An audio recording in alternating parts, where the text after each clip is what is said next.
Hey, Caleb. Hey, good morning, buddy. How are you today? I'm well. I'm reading some of your homiletical hacks. Oh, bless you. That's good of you. Thank you. I'm in Talk Like Hamilton right now, and I'm trying to figure out how many words per minute my last sermon was. I hear you. And I think the baby boomers got me beat. So, What we got to do is we got to go to the computer, actually. Hang on just a second, Caleb. hmm It's my friend Michael. Michael, that's Caleb. Hey, Michael, good to meet you. Got to turn you down just a little bit. Go to the computer on the right where the speaker is, far right, right there. Yep. Now we got to just pull it back. There we go. Okay, speak again for us, Caleb, if you would. Yep, right here. Are you able to hear us okay? Yeah, I'm hearing you fine. So the volume sounds good. We don't have to project or anything like that. No, I can hear you fine. I don't even have you turned up all the way. You're about 60% on my laptop.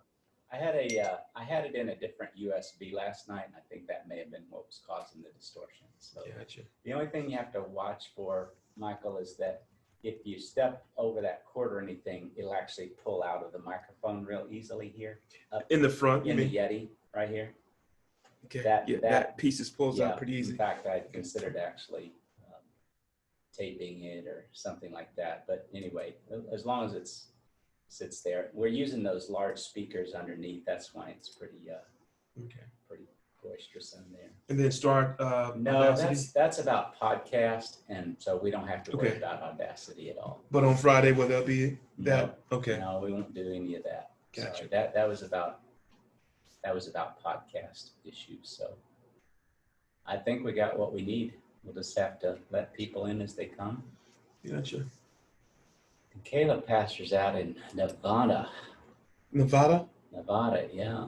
And Really? He was a seminary friend of mine that we took classes together. So, fun fact I didn't know till I moved here. If you call it Nevada, then Nevadans know you don't live here. Nevada? Nevada is how they say it out here, which was interesting when I moved here. So if you want to be sneaky, if you ever come to visit. Well, as you know, that's true of Missouri as well. Missouri, exactly. I can't call it Missouri and think I'm local, so. Exactly. and if you call it misery, then we realize that Then you realize I'm a punk, so. I actually spent a summer out in Branson. Pause the recording for now, and we'll come back to it in just a minute. Yeah. You can pause it or Where do you pause it? Right here. right there, yeah. All right. A little bit about the resources that are available. I want to talk about the work that you're doing and do a little bit of that kind of encouragement. We're going to kind of talk about we have some particular interest in trauma along the way, and so the work that you're doing, want to explore that a little further, and then some personal sides of the equation about your experiences in life and role, and basically just make friends here in Central Missouri till you can get here in person. So that's the big idea. And then we're going to talk about the book some and my wife and I's personal experience with it, things like that. Okay, wonderful. Sounds good. Are you able to hear okay? Yeah, I hear you well. I've got my earbuds in, so it's very helpful in that way. Very great. This is Luke Kettinger behind Michael here as well. All And, right. Hello. he and his wife provide the kind of pastoral and counseling care that you would love and care about here for us in our city as well. So Nice. It's called Restore. So I'm excited for him to get to hear from you as well. Great. Well, I appreciate you guys having me join you and look forward to our conversation. Yeah. I'll give him about another minute. So the folks that are online or joining you are all part of your initiative. Is that right? That's correct. In various Okay. various locales, but we also have some pastors that I have taught as students in adjunct work with Tozer Seminary, etc. So we have a pastor joining us from Nevada and other local church and campus leaders, primarily ministry leaders, who will be here as well. So you could take Great. a look at some of them. Yeah.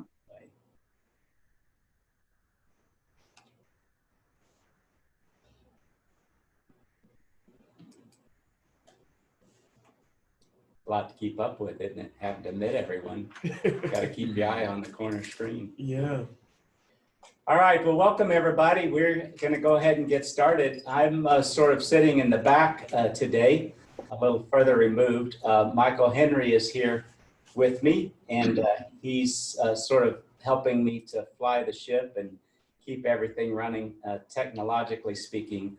And we'll be working together on the Lisa Fields lectures that we're having on Saturday as well, from 8:30 to 12:30. I think most of you got my email about the fact that I'm excited to bring someone like Lisa in virtually, in this case, to speak with us on the issue of Through Eyes of Color and her work with apologetics for particularly Black millennials.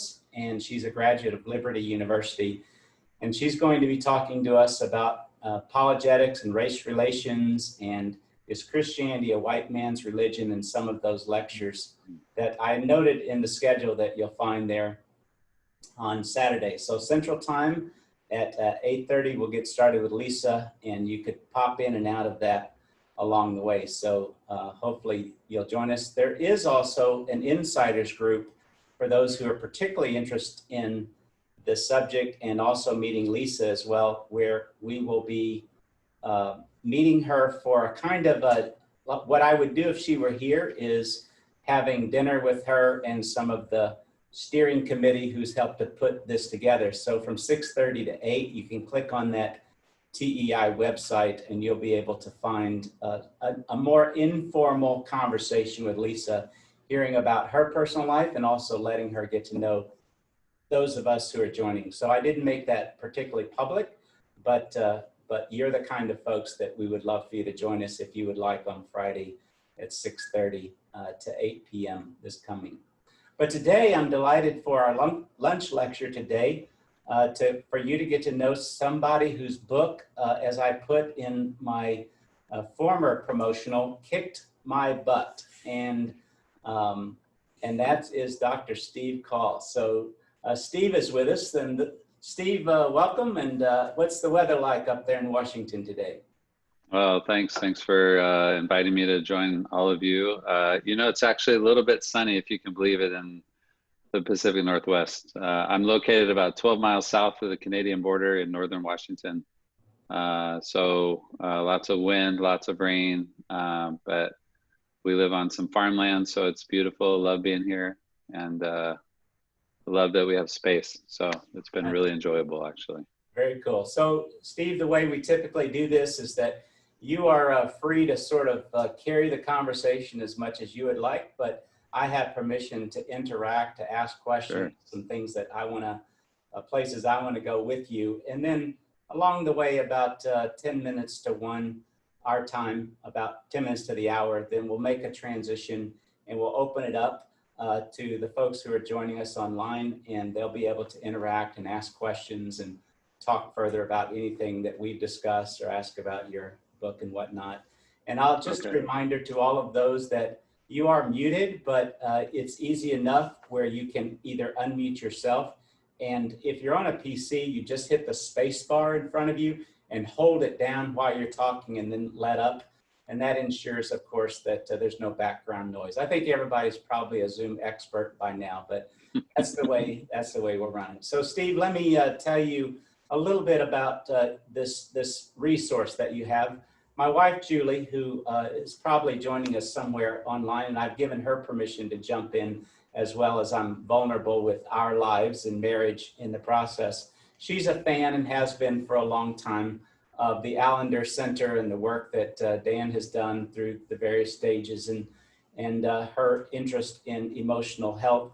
And so this summer, she listened to a podcast where you were interviewed about marriage, and it struck a nerve with her, and in a good way. And she said to me one day, she said, I've waited 3 days to ask you this, but I'm wondering if you'd be willing to read a book with me of this podcast that I heard, and that we could discuss it.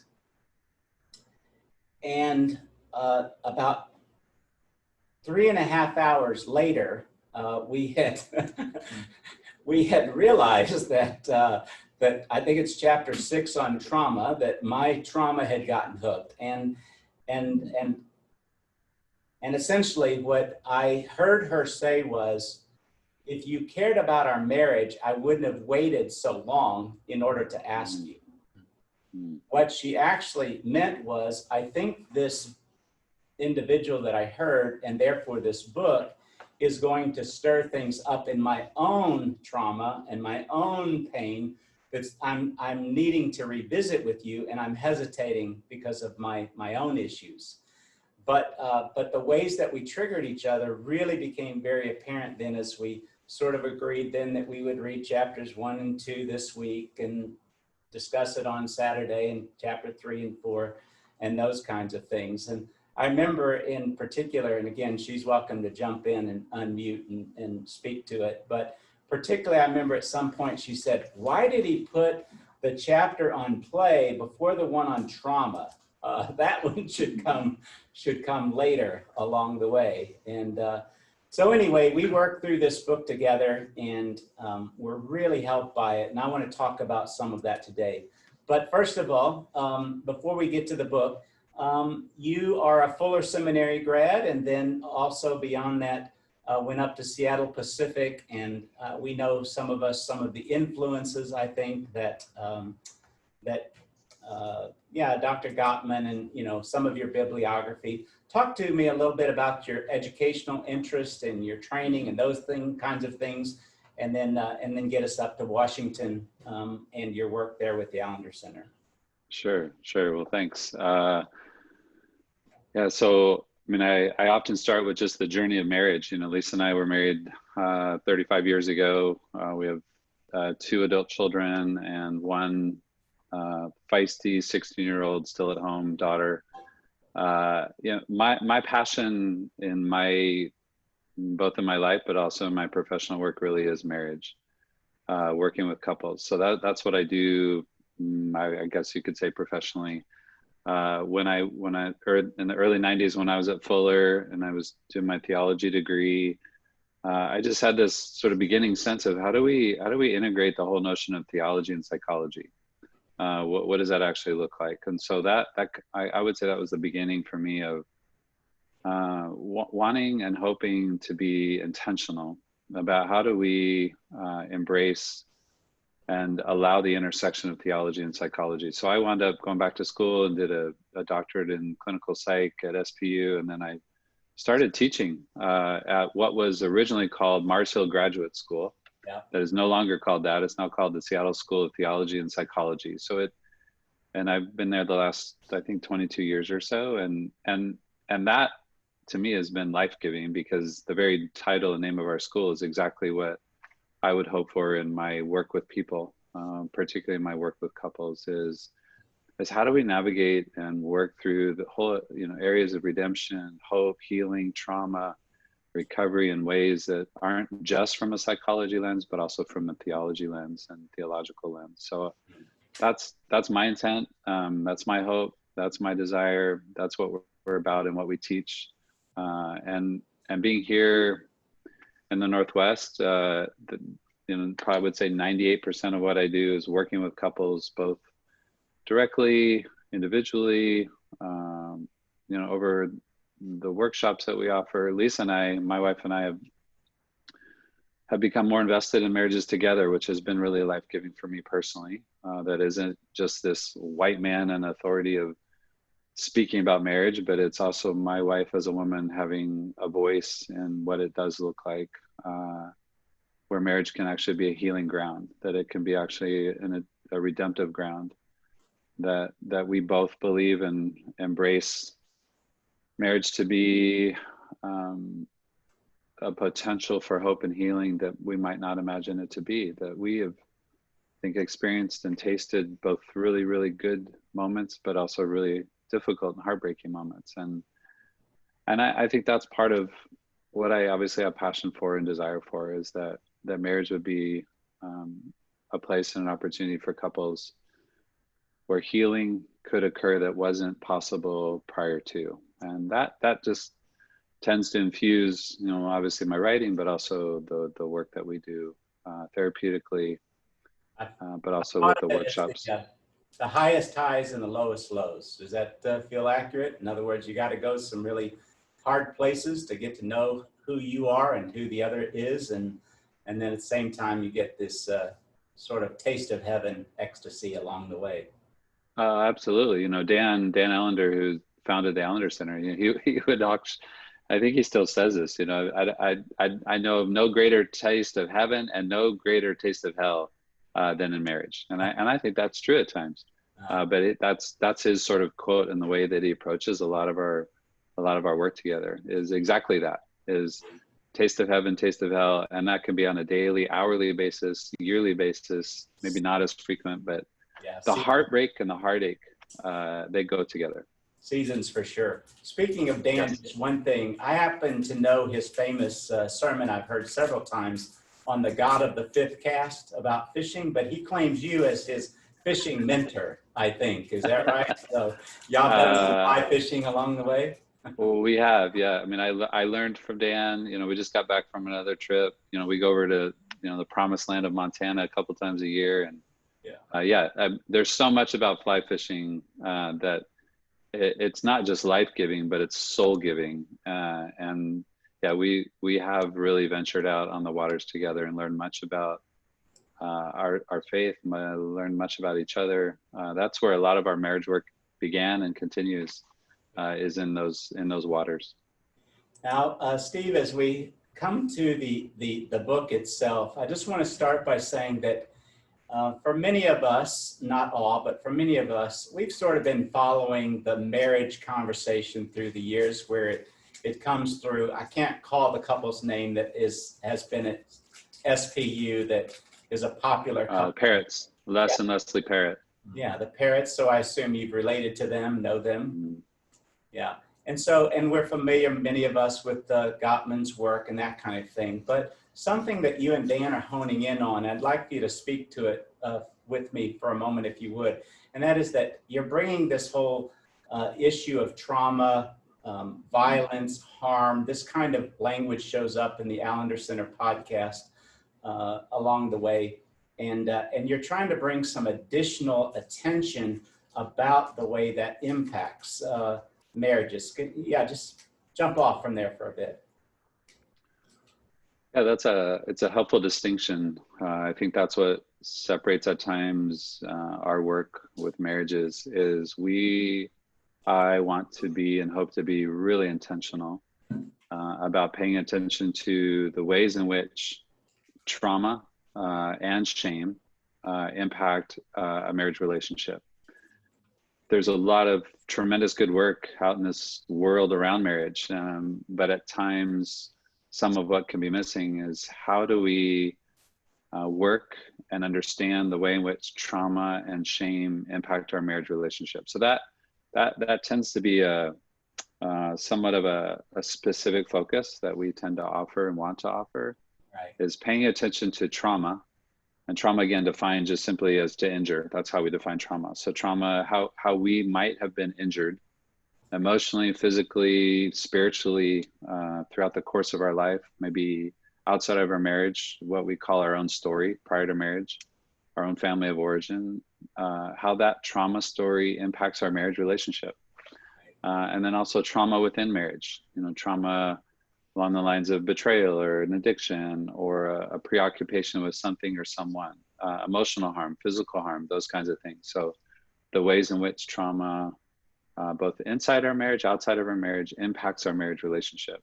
Yeah. That's an important part of what we hope to offer and speak about and talk about, is the ways in which that underlying current, that's often the framework we'll use, is this underlying current of the ways in which that sense of being injured, feeling injured, impacts our marriage relationship, and the ways in which relational dynamics are then set into motion as a result or as a response to that. Underneath trauma, but also with trauma, is the whole notion of shame. And that's where we, I think, have really had a lot of passion and energy about paying attention to the ways in which trauma and shame cohabitate. They live together, they breathe together. They're often in the same sentence. They're in the same visceral felt sense. Yeah. It's how we think about ourselves, feel about ourselves. What we name about ourselves is often from a shame perspective, especially when we've endured trauma. Yeah. Now, in light of sort of full disclosure and using my life as to be vulnerable with my own life, after my wife and I worked through some of the conversation, I actually contacted you, Steve, and so I've had 2 quote unquote paid counseling sessions, and specifically it was related to exactly what you're talking about, is that you helped me to make a connection because I'm unable to, I was struggling to be empathetic with my wife in terms of embracing her shame and her pain. And so as we walked together through a couple of significant stories in my life, you helped not only to sort of validate the suffering that I've experienced in that, but also that I act towards her exactly the way I've acted in those other stories. That like when my mother died, it was our family just keeps moving. Therefore, I go, I packed the car with my family and I left for Dallas to start my theological studies. Similarly, in other pains of the past, a spanking at 14 that was embarrassing in a very public way for my father. As a result of that experience, hey, what I do is figure out to know how to behave in church and move on. And therefore, as you said to me, it's obvious, but until I walk through the experience again and had you walk with me, the sense about it is, hey, Rod, you cannot give to your wife what you don't give to yourself. Mm-hmm. Yeah. Any comments on that? Well, I just want to say thank you. Thank you for sharing that part of your story, with the group that's on. That's what you've named is so important, I think, for each of us, is understanding, but also being intentional about how our story, our own story of trauma, our own story of hurt, our own story of harm, at times is reenacted in our own marriage, meaning we react to our spouse or our partner, sometimes in ways that we're not even aware of, but that are deeply connected to the harm that we've endured in our own story. And that I think for many couples, if not most, that's part of just this, not aha moment, but something like that. Like, oh, now I can see that's what I'm reacting to. That's what I'm reenacting. Marriage is often about reenactment and in ways that we're not aware of. So I think what you've named, what you've offered, is helpful for us because it reminds us of we often automatically respond to our spouse in ways that were true for us in our own story. Yeah. And it's really hard to make any shift in our marriage if we're not aware of what those stories are. So I think marriage often is about telling stories. It's about sharing with one another moments like that. I mean, even those 2 stories that you alluded to, what was it like for you? How did that impact you? What did that say to you about you when you were harmed in that way? Like, those are the kinds of conversations that we try to really be intentional with couples around. Is when my father was in Vietnam, my mom was really unavailable. This was in the early 60s. And my mom was really preoccupied. I mean, she of course, because my dad was gone, and she was terrified of his safety. I was the oldest son, and then I have a younger son, or a younger brother in the home. And so I sort of began to be in this role of caretaking and being not just in charge, but making sure my mom was okay. Now, that's not necessarily a traumatic experience, but it's an experience that then informs the way I would live in my own marriage at times. Is I'm assumed to be the caretaker, caregiver. So the idea of how we pay attention to story, particularly stories of trauma, particularly stories of harm, particularly stories of hurt, those are, to me, one of the most beautiful redemptive experiences for a couple in marriage, is being able to safely speak, name, reflect the ways in which those patterns, those stories impact the 2 of us today.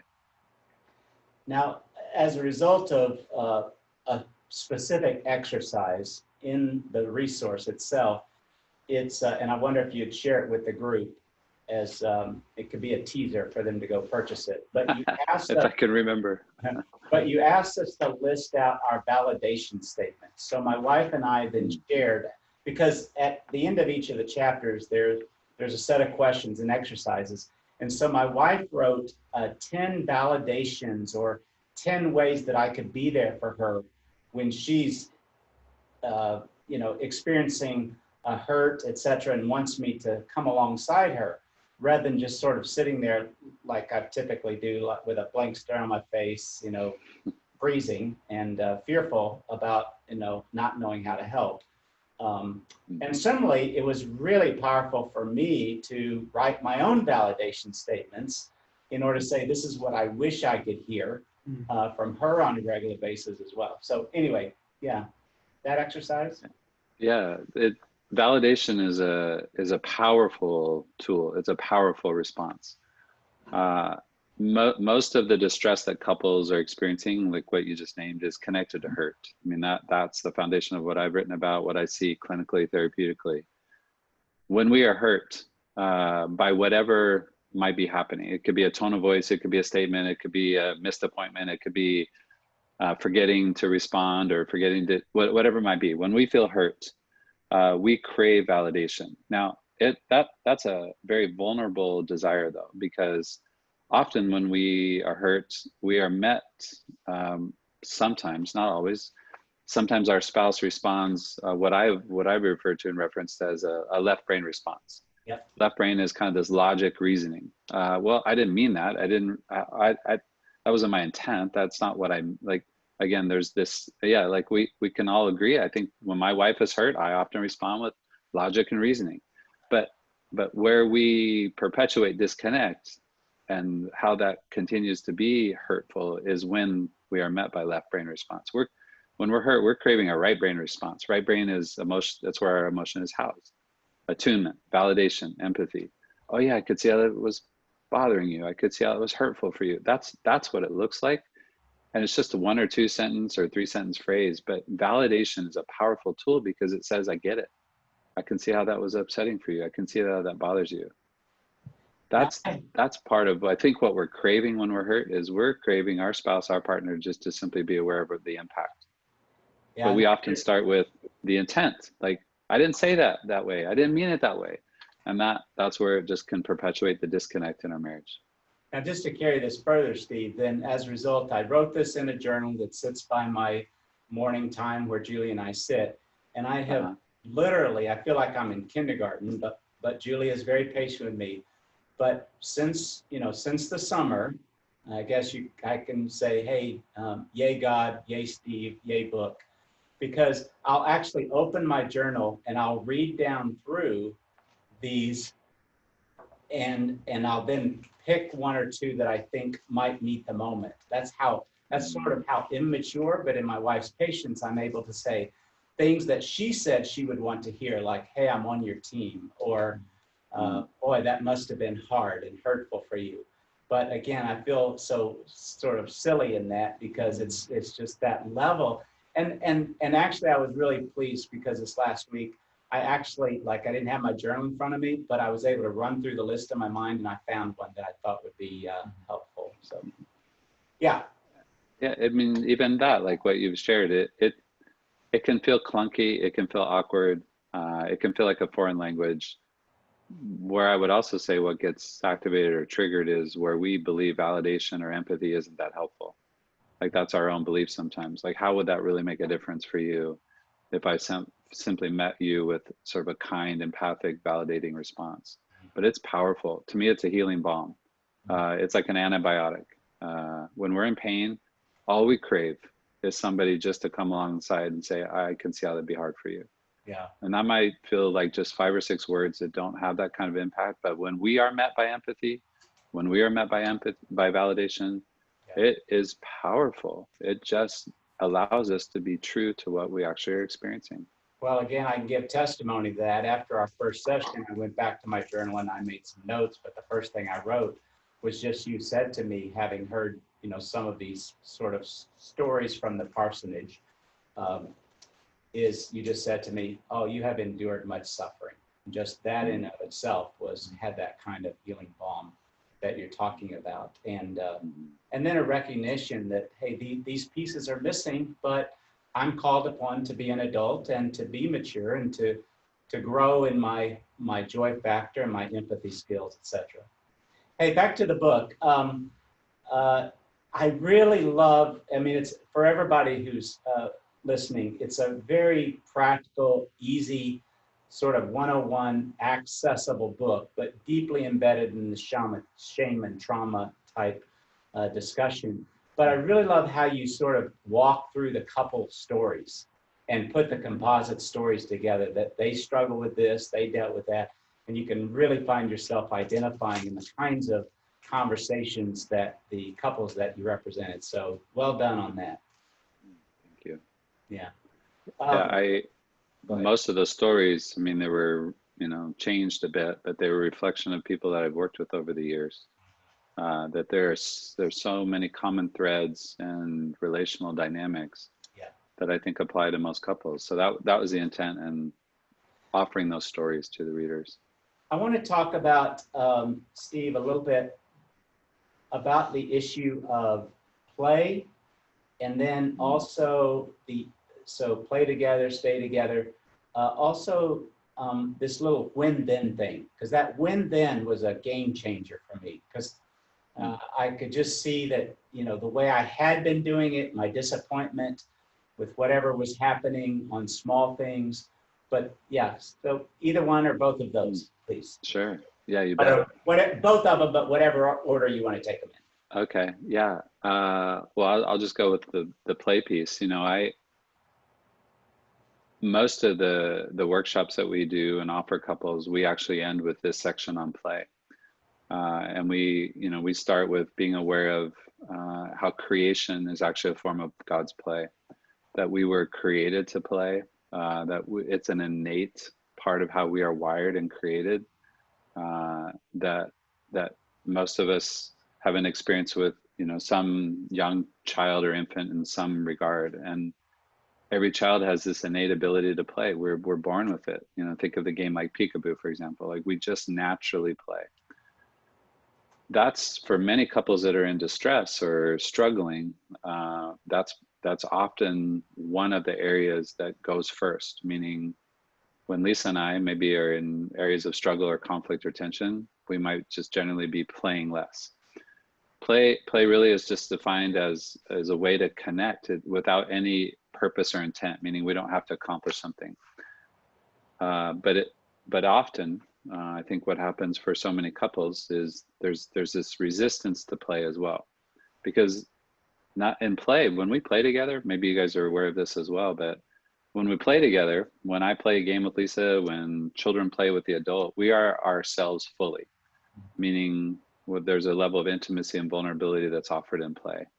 And Gottman, that's where he's done some wonderful work, is the idea of friendship, that content marriages are built upon friendship. But how do we cultivate friendship? We play together.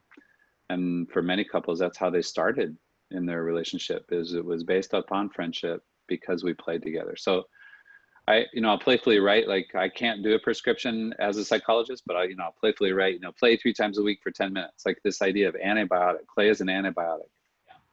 It's part of the healing balm that marriages crave and need to sustain the difficulties that they're experiencing. So, but I do want to remind myself, but also the couples we work with, is that we are designed to play. Like it's part of our nature.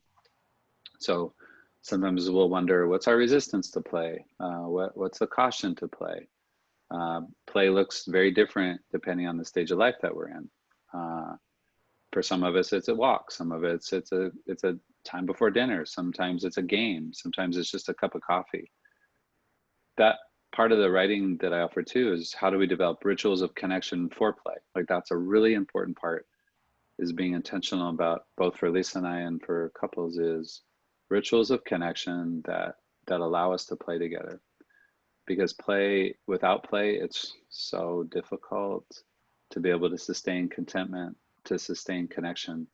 So that's an important part of often what I think is overlooked in some of the even teaching or writing, speaking about marriage is sometimes the assumption that we already play. But for most couples that I see that are in distress or a bit disconnected, that's often part of what's missing. So, and of course, COVID has only exacerbated the struggle of that, right? It has, yeah. Unfortunately, the past 6 months, you know, most of you are aware of this, I'm sure. We've seen a rise in domestic violence. We've seen a rise in, you know, so much tension relationally because we've lost connection. We've lost the ability to go play. That for so many couples, they feel stuck. They don't have the access to the ways in which they might have played before. So, to me, I almost want to say, of course, couples have struggled in the past 6 months more so than before because they've lost some ability to play together outside of where they live. Yeah. The when-then statement. Yeah, the when-then. So years ago, when I was working in a mental health agency as a therapist, they brought out this 8.5 by 11 piece of paper because they were doing a little bit of training on parenting, what are called parenting interventions. One side was if-thens. And some of you that might be parents, if-then is usually consequence-oriented. Meaning if you don't stop jumping on the couch, then you're going to lose your dessert. That's an if-then statement. On the reverse, on the other side of the paper, were when-then statements, meaning this was the ideal way that we might parent and interact with children. When-then statements are usually geared toward a desired outcome. When you stop jumping on the couch, then you can have your ice cream. So when-then statements with parenting are targeting an outcome.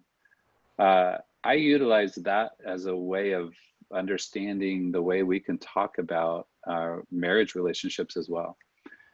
Because the when-then that I think that you're referring to, when-then statements really are being able to name how we're impacted without blame. Often in our marriage, when we're hurt, we start with blame.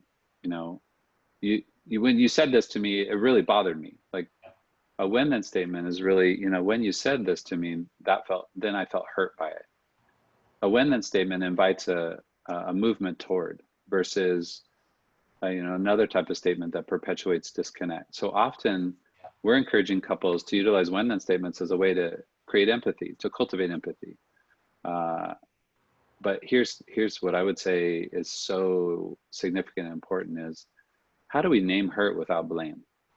How do we offer feeling hurt, being hurt without blaming our spouse? Because most often, for many couples, the embedded pattern is reflecting naming hurt comes across as blame, which only perpetuates defensiveness and disconnect. So when-then is a really kind of a practical way of navigating hurt without blaming our spouse. When I don't feel blamed by the way in which Lisa is hurt, I tend to move toward her. Not always. But that tends to be it actually invites a movement toward. So it's really, it takes a lot of work. It can feel kind of clunky. It's a little awkward, but when we name hurt without blame, it allows our spouse to move toward us, which is, again, goes back to the validation piece. It opens up it moves towards vulnerability rather than expectation and demand. And it's magical. Hey, I want to read from the book, page, I don't know. Actually, it's on my phone. I realized I'd never actually picked up. It was on Kindle because I started in a hurry. But anyway, nearly 70% of conflict is unresolvable, which means that we spend an inordinate amount of time and emotional energy attempting to solve what we can't. So our work in marriage is not simply to resolve conflict, but to learn constructive ways to stay connected to one another in the midst of it. That felt so right, and yet so like, really? Wow, you know? Yeah, talk about that. Yeah, that 70% is Gottman's work around, we have 4 primary areas of conflict in our marriage, and they're often not always the same for couples, but they usually relate to something like finances, sexual intimacy, parenting, in-laws, family, and leisure time. Like, those tend to be the 4 primary areas. You know, they studied thousands of couples, and they found that we keep arguing and having conflict about the same issue. And when I use that and say that in other settings, sometimes there's a tremendous relief for couples in the room. Like, oh, finally somebody is saying something that we haven't been able to name before. Yeah.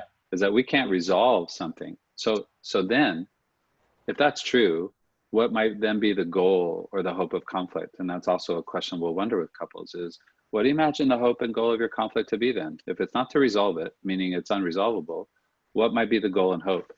So in my understanding, in my writing, but also with couples, is what if we redirect the hope and goal? Something along the lines of, you know, what St. Francis of Assisi would refer to, like the idea of seeking to understand versus seeking to be understood. Like what if our work in our marriage is we seek to understand the other versus seeking to be understood? And that's a game changer, I think, for couples. It allows a different redirect, a shift in the ways in which they might navigate conflict, tension, hurt. Again, conflict to me is driven by hurt, but when we feel hurt, we often have conflict. So then maybe that is a helpful redirect. So we say and wonder, wow, maybe it's not meant to resolve. Conflict is not resolvable often. Conflict's not meant to compromise. What if conflict is the ways in which it's meant to be a form of understanding one another?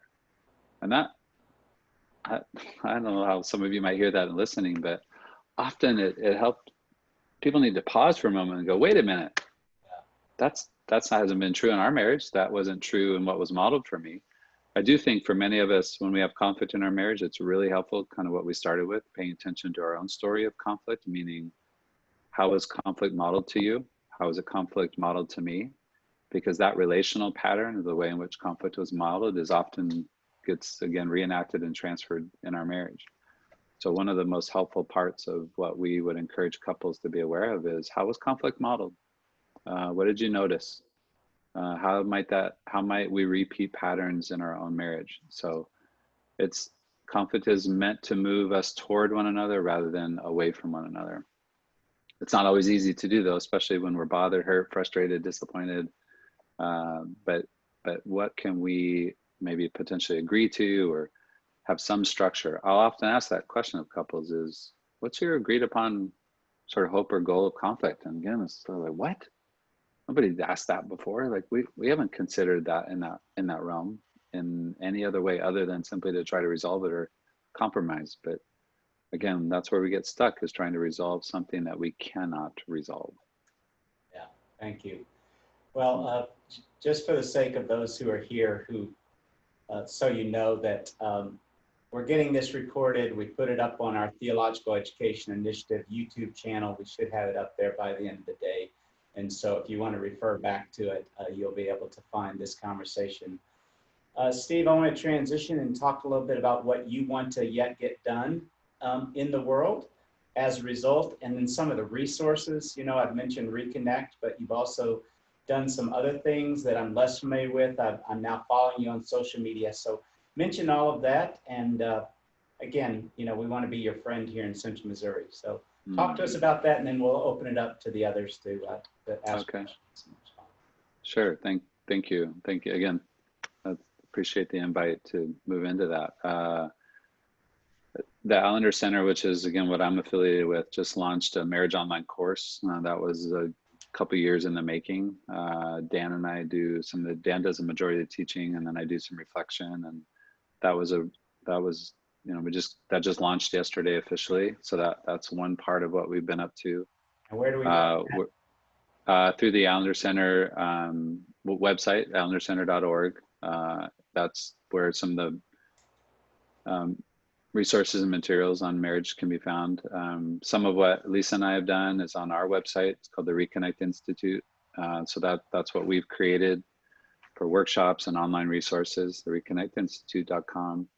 I would say, you know, sort of my passion in the next few years is really being much more intentional about the ways in which trauma does intersect and work within marriage. That's the part I think, as we talked about earlier, is somewhat lacking or missing culturally, is how are we being intentionally aware of the ways in which trauma shows itself within marriage, both inside marriage, outside of marriage, and the way it impacts our marriage relationship. So that's a year to two process of being creative about how we're going to navigate the resources that we're creating for couples, whether that's in a workshop format, writing format, teaching format.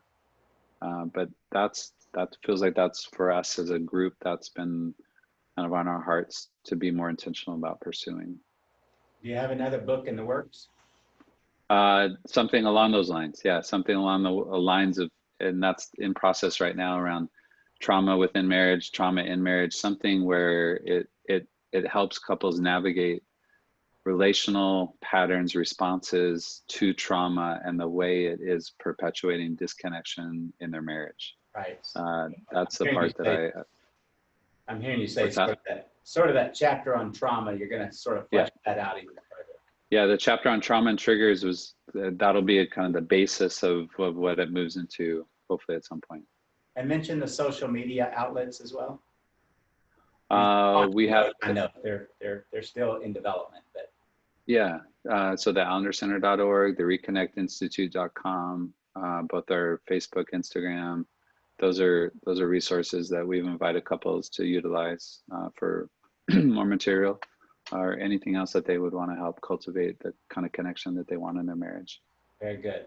Well, let's transition to open it up to others to speak in. So again, we kind of have to step on each other, but if you're at a PC, you can hit the space bar, just hold it down or unmute yourself, and we'll try to recognize you and speak in and let you go as quickly as possible. So who wants to jump in? Can I got Yeah, I got a million questions, so whenever there's a gap, I'll take a spot. So what's an unsolvable situation that you're talking about to where we just realize we're not going to solve it? Like, what do you mean? Give me an example. Good. Unsolvable, unresolvable would be everyday conflicts that we're in the midst of, but also, really difficult conflicts or tensions that we might hold. They can be silly things. And we'll often tell the story of where we live, we have chickens. I like chickens to be in the coop. My wife prefers chickens to be outside. She wants them free range. Well, we also have a golden retriever who enjoys chickens, and I won't describe how, but it's just not helpful from my perspective. So that's an area where we have an unresolvable conflict. Chickens in, chickens out. For years, our bedroom door closed, our bedroom door open at night. Light on before bed, light off. Like all of those three examples are very common everyday situations that all couples deal with. Now, how do we navigate it? Does it mean on Monday, Wednesday, Friday, chickens are out? Does it mean Monday, Wednesday, Friday, doors closed? No. It means what's the need met for my spouse with regard to an issue like that? That helps, I think, soften and not be as consumed or preoccupied by what my need might be. It doesn't mean I lose the need that I have. It just means that it softens. I'm not as adamant about the door being closed or open as I might have been in the past when I understand the need that is met for Lisa with regard to what she's speaking about. So it's not compromise, it's not resolution, but it's just understanding. But that's often a question that comes up, I think, is, but then what? Like, how do you resolve it? Well, that's not the goal. The goal really is just to simply understand the need that is met for Lisa, for my spouse, for your spouse, whoever spouse it might be, in that particular issue that they're having. So it just softens. It softens what has become hardened, what has become cold, what has created and perpetuated ongoing disconnect or tension. Is I'm not as preoccupied with it when I understand the need that is met for her. So I would say for most couples that takes a few years, if not a few decades, to shift the ways in which we navigate everyday conflict that doesn't perpetuate disconnect, but allows us to move toward one another. Okay, that helps. Thank you. Of course. Someone else?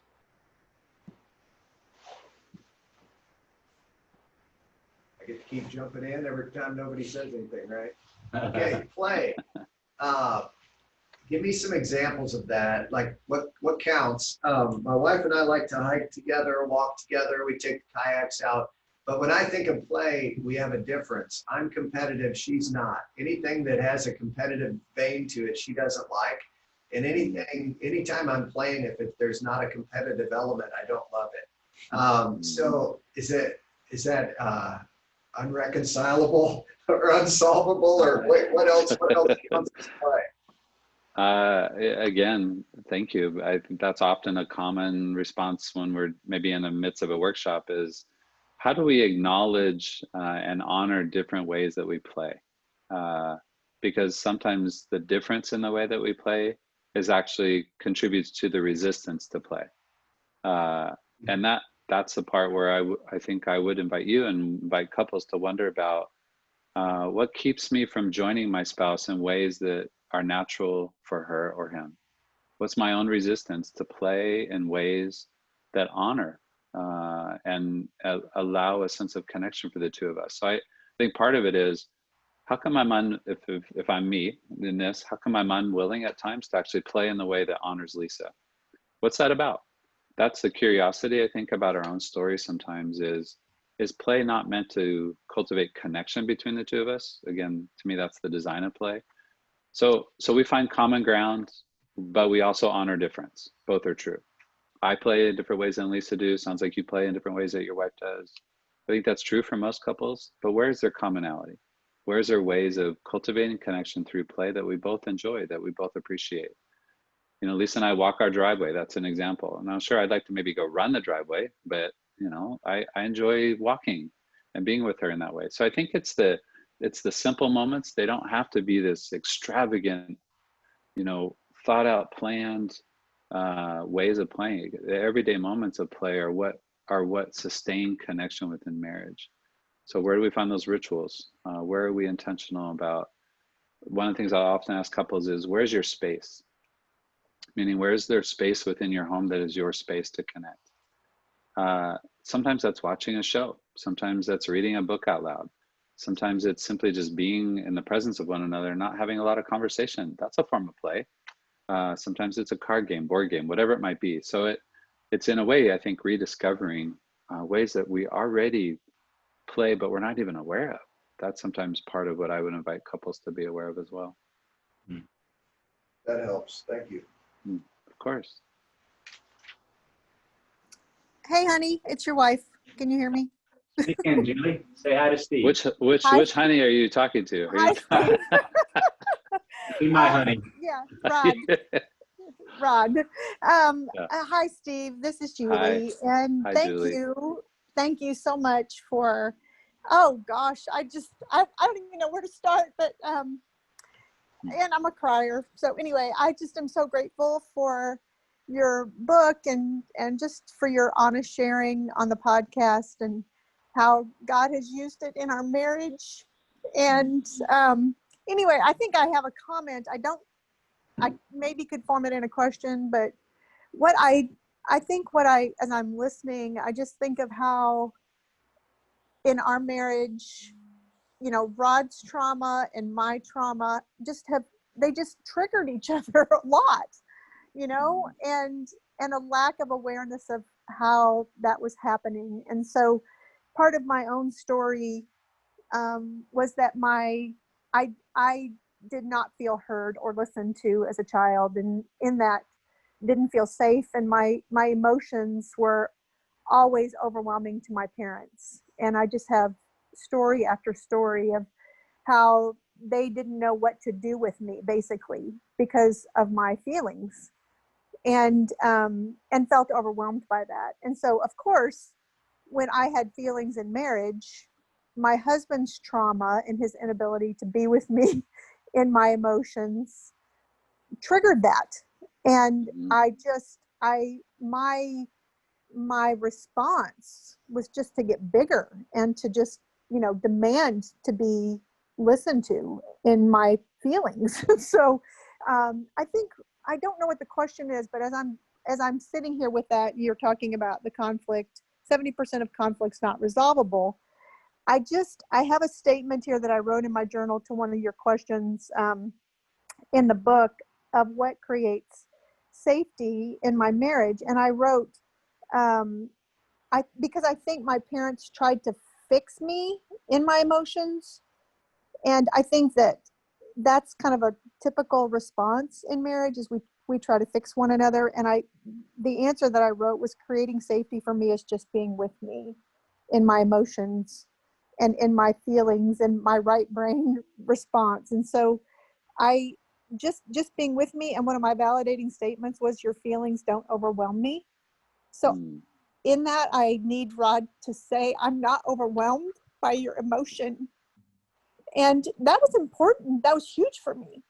And because I have felt overwhelmed by my own emotion, you know, and am learning and healing and from that. And so anyway, I just think in marriage, we are uncomfortable with emotion. And as I said, I had my own discomfort with my own emotions, and certainly Rod was uncomfortable and didn't know what to do with my emotion. And so that was just really big for me. And I think that was what was unresolvable for me. But hearing you say that, I was just like, oh, I didn't want that resolved. I just wanted him to be with me in that. And that was kind of and I think a lot of women resonate with that, is like, I just want you to connect with me emotionally. That's what I would say. And he would feel frustrated by that because he didn't know what that meant. And I wasn't sure that I could even explain it either. So that's probably the question is, yeah. Can you speak to that? Is that, I'm sure that's something that you do see often, because as women, we're just like, yeah, connect with me emotionally, but our husbands kind of give us that blank stare because they have their own experience. I mean, I appreciate again what you've offered and shared in that. It's tempting to sometimes stereotype that or make that gender specific around emotion, meaning that sometimes it's the assumption that for me as a male or for men that we have a more difficult time, or it's not as fluid to be able to connect emotionally. And sometimes that's true. What I think what I would want to say in general is, let's go back to story, meaning how was emotion modeled in our story? How was it received? How was emotion expressed? Sometimes for one spouse, emotional intimacy is a really overwhelming experience because I don't know how to do it. So sometimes it's underdeveloped. Sometimes we're afraid of it because we don't know how to speak emotion. We don't know how to express emotion. So I think for many couples, again, just being aware of the story. What was the story around emotion? What was modeled? What was named? What was reflected? Sometimes the processing and experience of emotion simply is underdeveloped. That's where I often start with people. So it makes, unfortunately, it makes sense that if emotional, if for you, Julie, emotion was overwhelming for a parent, it would make sense that that's the template you would carry into your marriage. Again, form of reenactment. Where I would really want and hope for couples, and even as you've named for you, is how do we get to rewrite the story? How do we get to rewrite the script? Is if we actually dare to believe that marriage is meant to be a redemptive experience, a redemptive relationship, what if I get to be, you get to be, we get to be the healing balm that our spouse needs? Not that I become my wife's mother, not that I become my wife's father, but we get the privilege to be able to respond in a way that actually allows healing to occur. So the idea that your own husband could say, oh yeah, your emotion's not overwhelming to me, just that simple statement can, like you said, is life-giving, because it says, oh, I don't have to be dominated or even controlled by the story of what was true in my own story. So that's an important part of what you've named also about how trauma intersects with trauma. And for so many couples, boy, that is so true, is my own trauma narrative intersects with my wife's trauma narrative. And for so many couples, that's true. How they navigate being triggered, how we respond to one another. That's often, I think, again, this undercurrent that's happening that for so many couples, they're often not aware of, is our trauma narratives, our trauma experiences are actually triggering one another. Can we be aware of that? Can we imagine having that look differently between the two of us? So the ways in which emotion is expressed or hidden sometimes can actually perpetuate, like what you said, is it's not okay to feel emotion because of your story, but in the validation or in the empathy of course it's okay to feel. The grip of the ways in which that story controls us, I think, loses its grip over time. Thank you. That's really, really helpful. Thank you. You bet. Of course. Thank you for what you shared. Steve, I've been a reluctant participant in the word trauma, and had it not been for an experiences that I had back in 2015 and 16, where my body and my mind were unable to do things that I had previously felt like as you put it, my left brain could overwhelm. And as a result, I became aware of the body keeps the score and the impact. But I am still an emotional resistor to the word. I have to add words like on the spectrum of trauma and these kinds of things. You know, I certainly know that it's sin's impact on us, but I also embrace it in terms of the fact that it has to do with my soul and my body in ways that are really brand new for me, right brain. Anyway, I'm imagining that some of our listeners are similar to me, or perhaps just the whole idea, why don't we call it sin? Why don't we call it this and that? You know, is it a way to sort of encourage victimization? What kind of answer, thoughts, response would you give around using the words shame and trauma and those of us who still have this really, you know? Yeah. I mean, again, I appreciate that, because I think that is a common response for many of us, is that we want to either downplay it, dismiss it, minimize it, which is actually the way we cope with trauma.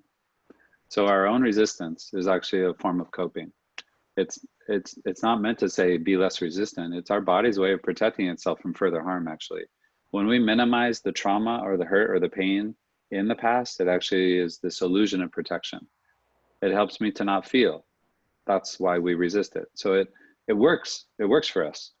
Well, it's not as bad as, you know, that's often a common response I think many of us have, many of the couples that I see. Well, it's not as bad as so-and-so. It's not as bad as this country. It's not as bad as this family. That's a way we cope. We minimize pain and as a way to cope with pain. But that only works for so long. Yeah. When we try to hide pain, it comes out in other ways. It can come out in our conflict. It can come out in other areas of tension. It can actually, that often when we are resistant to naming or embracing the trauma that we've endured, it can come out in other ways that are, you know, harmful to us or harmful to our spouse. So it perpetuates disconnection when we work hard to hide it. But again, I don't want to ever lose sight or minimize the need to hide or dismiss or minimize. It's our body's way to cope. It's our body's way to protect itself. So the ways in which you named, well, yeah, I mean, I had something difficult happen to me, but even the idea of but is a way to somehow say, and it doesn't have impact. And we are, in our work with people, it's all about paying attention to impact, because when we're aware of the impact, we get to have a different response. And that, I think that's part of what we're encouraging both in our own marriage and maybe for some of you as well, is what's the resistance to naming it as trauma? Again, trauma is defined as to be injured, to be wounded.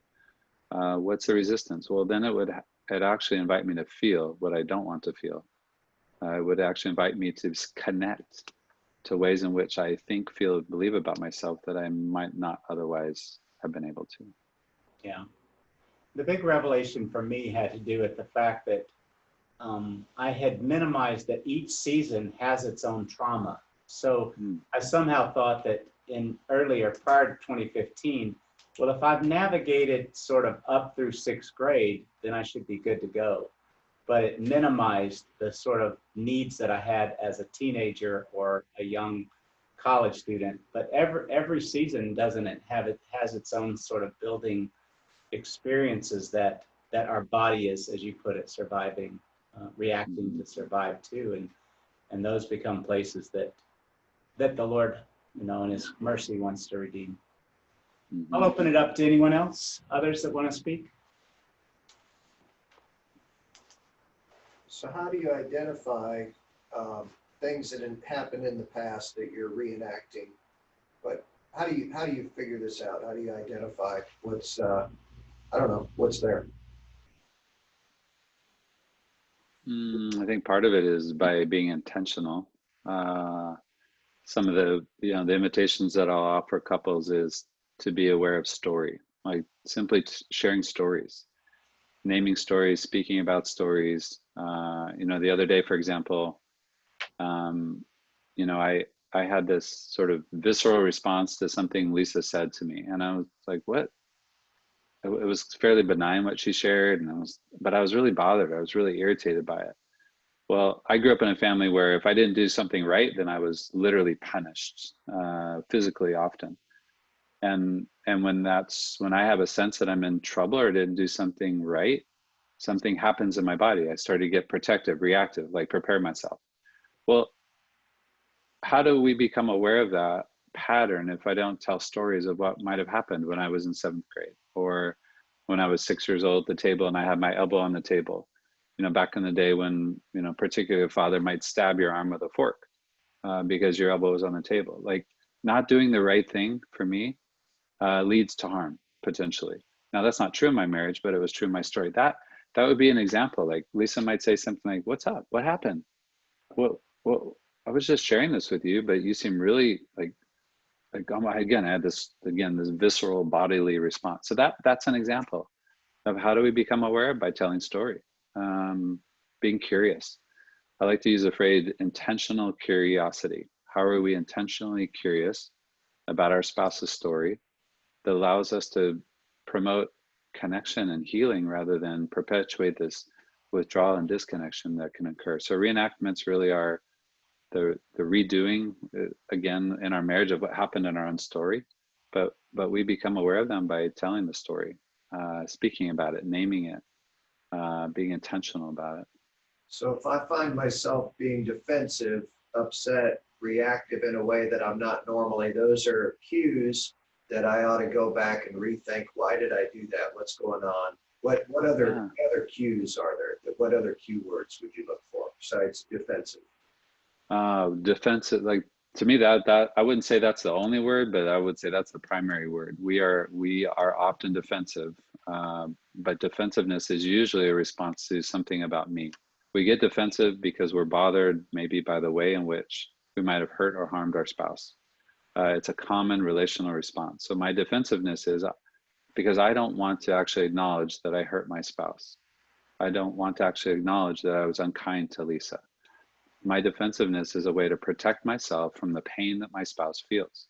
So it's a what I would almost say overarching relational pattern that is true for most, if not all, couples at some point, is defensiveness occurs when we become aware that we have caused our spouse hurt, when we have caused our spouse pain. We want to minimize it. I don't want to feel that I actually hurt her. So defensiveness. Gottman uses the other word contempt. When contempt is present, what's that about? Kind of the stonewalling, silence, withdrawal. Paying attention to those. What are those about? What are they connected to? How might have that been modeled for me in my own story that now I'm reenacting in this experience with my spouse? One of the things that I would pile on that's, again, brand new for me is just this paying attention to my body. If I know what it feels like to sort of breathe and to have some measure of calm or physical shalom, then when I start getting tight, upset, those kinds of things. And so that's a whole new deal. Like, what I feel like when I'm taking a walk and listening to music, as opposed to when one of those things happens in marriage where I'm all of a sudden, and again, it's just feel like I'm in kindergarten with that stuff, but I've never paid attention to my body and my brain, my inability to form words, and permission that, like in the book you give, is just to pause, take a break. You're not going to be able to think unless you're breathing to excuse yourself in conversations. Mm-hmm. Yeah, I think that's one of the most helpful responses, almost interventions that we can offer one another when we're in conflict, when we're trauma triggered, when we're not going in a good direction, is one and or both of us being intentional about the need to pause. I use that word, I don't know if I want to say hundreds times a day, but close to it. Like, pausing allows us to recover. Pausing allows us to not harm further. So pausing, being able to say, hey, hang on a sec. Maybe we're not going in a good direction. Can we pause here? Can we come back to this? When I ask for a pause, or when you initiate a pause with your spouse, sometimes it's refused. Sometimes the other might say, no way, we got to work this out right now. We got to talk about this. We got to figure it out. But it only continues to perpetuate this sort of emotional tension. So pausing allows us to breathe, literally.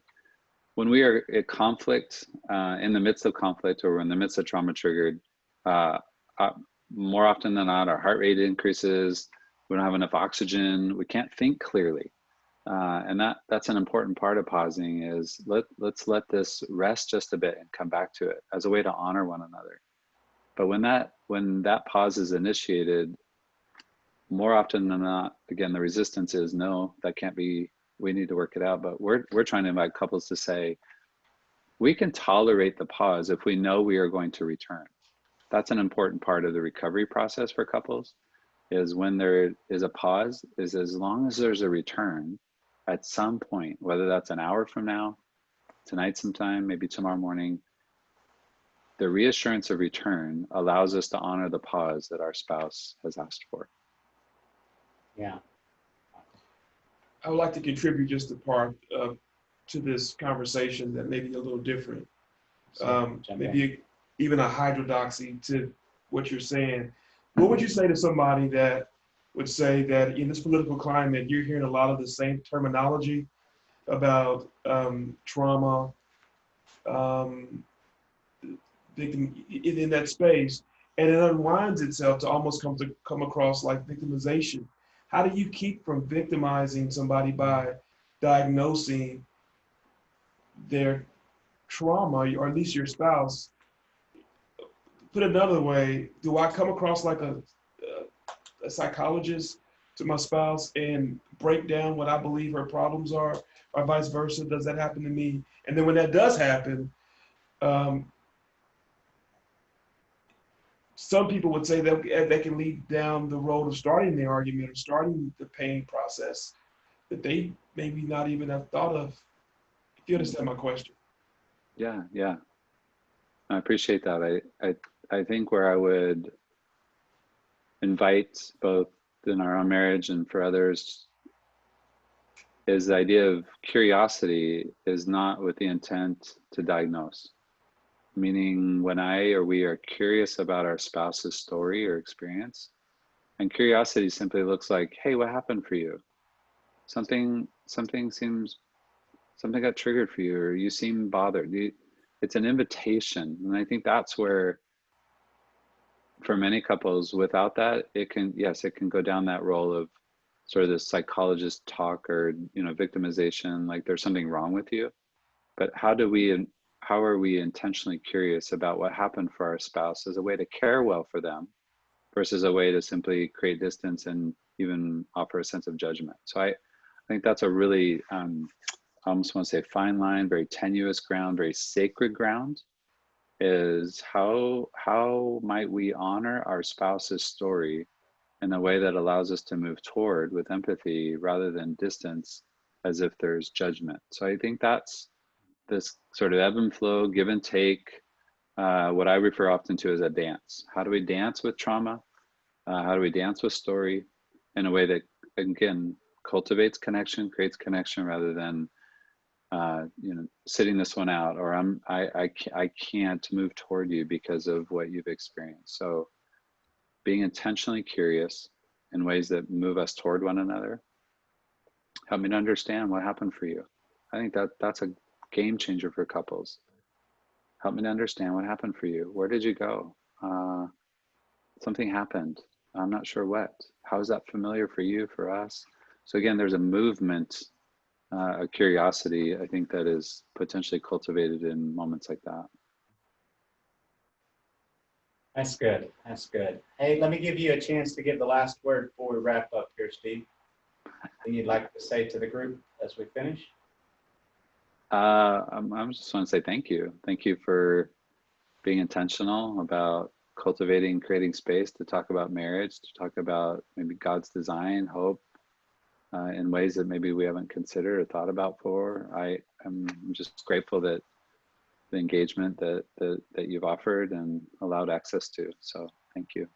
All right. Well, you get to work, keep writing, and continue to be of help, and being available to those of us in Central Missouri, and perhaps someday the Lord would let you and perhaps you and Lisa come and hang out with us in person. We'd like that greatly. Yeah, we would love that. Thank you, and blessings to each of you. It's been a privilege. All right. Well, everybody who's listening, be sure and get on their website and sign up for their social media pages, etc., so you can stay aware of what's happening with Reconnect Institute and also the Allender Center and the podcast. You can go back and listen. I think it was a 2-part, if I remember correctly, from this summer that you and Dan, you're on the Allender Center podcast. So, all right. Well, blessings to you there in Washington, Steve, and thanks everybody for joining us. We'll plan to see you, many of you again, join us on Saturday morning for Lisa Fields' lectures through the eyes of color. So, blessings, everybody. Keep the faith. Thank you. All right. Thanks, Rod. Okay. Take care. All right. Bye. All right, Michael, if you'll hit end for all and then stop.